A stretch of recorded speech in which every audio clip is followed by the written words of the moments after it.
Hola a todos, bienvenidos otra vez a una clase más por One Stop Online Academy.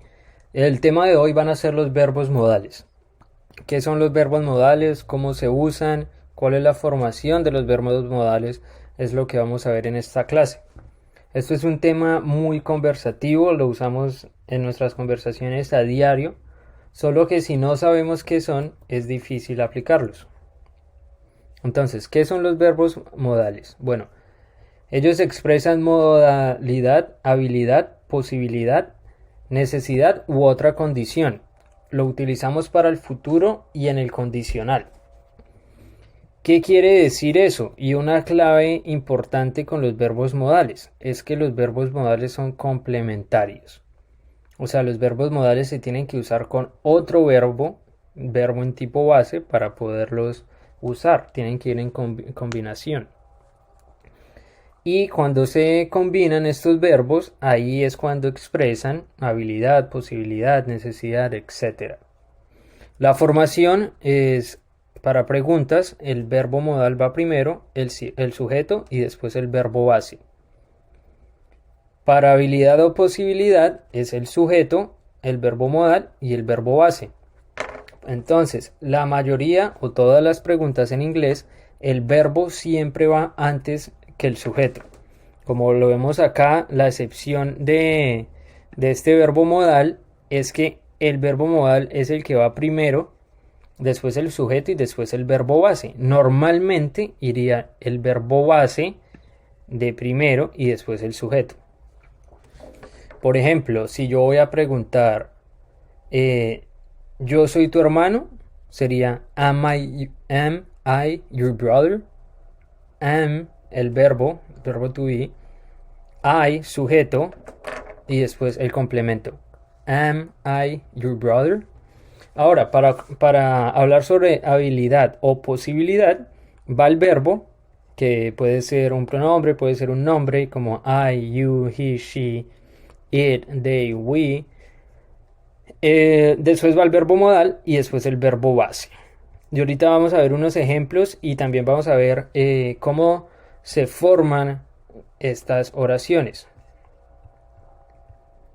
Pero antes vamos a ver cuáles son los verbos modales, ¿sí? Para tener una idea de cuáles son. Y estas palabras por sí mismas no tienen ningún significado. Estas palabras can, could, may, might, will, shall, should, ought to, must, have to o would por sí solas no tienen ningún significado. Se puede traducir si can sería poder, could sería podría, pero en sí en el inglés no tiene ningún sentido decir ninguna de estas palabras sin ese verbo base del que estábamos hablando.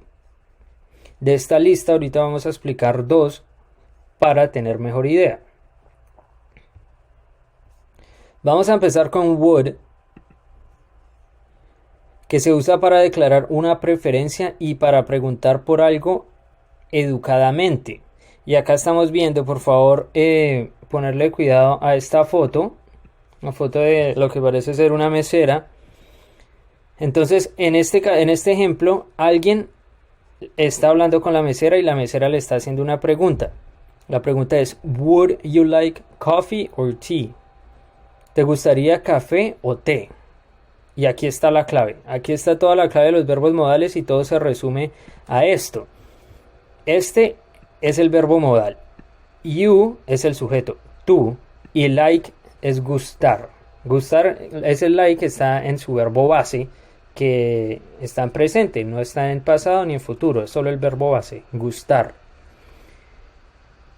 Los verbos modales en español en sí no tienen una traducción exacta, pero aquí está el truco, es que el verbo modal simplemente cambia el verbo base y para entenderlo en español es como el iría, gustaría, esa i con tilde y a, y qué pena por los dibujos, es lo que hace el verbo modal. Entonces el verbo modal es would, el verbo base es like, entonces en vez de gustar es gustaría. ¿Te gustaría café o té? ¿Sí? Y la persona responde I would, sujeto, verbo modal, verbo base, amaría, yo amaría o me gustaría café, gracias.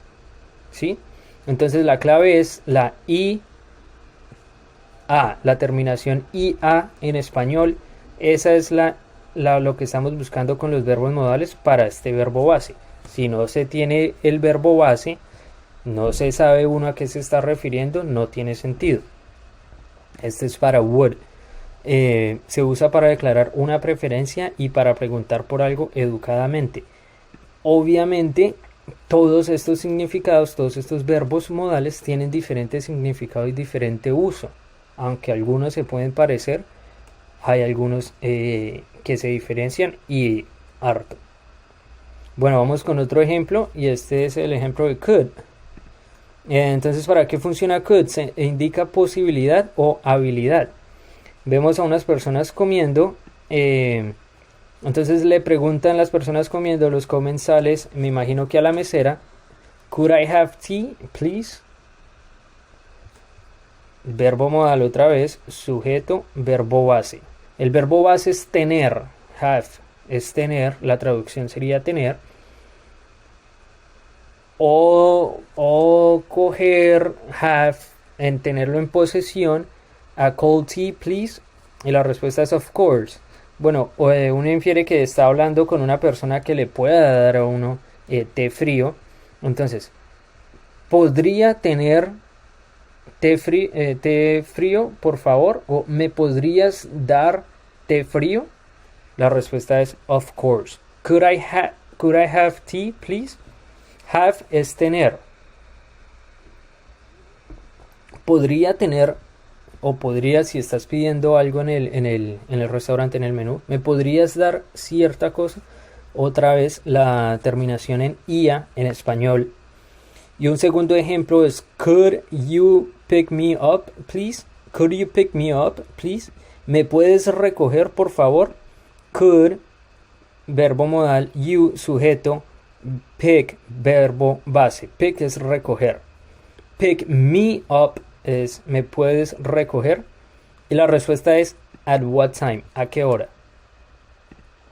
Entonces vemos otra vez como el could, que es el verbo modal, vuelve ese verbo pick en una posibilidad o habilidad, lo que se muestra arriba en la definición de could. Indica posibilidad o habilidad. O sea, ¿es posible que me puedas recoger? Bueno, eso en resumidas cuentas es ¿podrías recogerme, por favor? Bueno, entonces eso fue algunos minutos, 9 minutos de la explicación sobre los verbos modales, casi 9 minutos. Aquí están nuestras redes sociales, nuestra página de internet para tener mucho más contenido sobre esto, para que poco a poco vayan avanzando y aprendiendo nuevas cosas en inglés. Entonces, si tienen una pregunta, la pueden dejar aquí en los comentarios o en alguna de estas redes sociales. Y también voy a dejar el link de una página que no es de nosotros, pero encontré una explicación excelente. Va un poco más en detalle, explica todos los verbos modales en internet. Entonces se las voy a dejar aquí en los comentarios para que la puedan ver. Gracias.